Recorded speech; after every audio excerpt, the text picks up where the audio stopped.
You may be wondering how to raise a ticket on Stratpilot. This video will show you just that. As you can see here, I am on the resource and support section of the platform.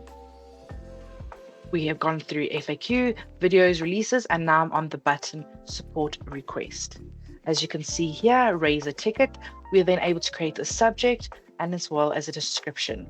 For this example, I'll be having the subject chat history as my subject, and the description unable to see the previous chat on the home screen. Please assist.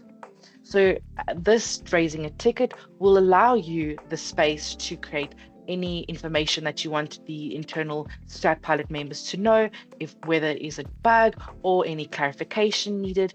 The internal team will then be able to be notified of that ticket and then get back to you with that clarification or address any issues that you may have.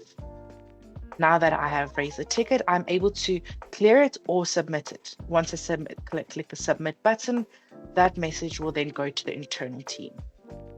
I will submit the ticket, and you'll immediately be notified that that was successfully raised.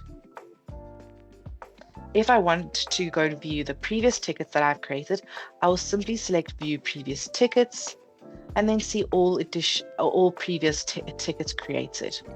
As you can see here, I have previously created one other ticket, and this will continually be added once I raise more and more tickets. I can see the time and the date of each ticket as well. And this is the raising a ticket on Stratpilot video.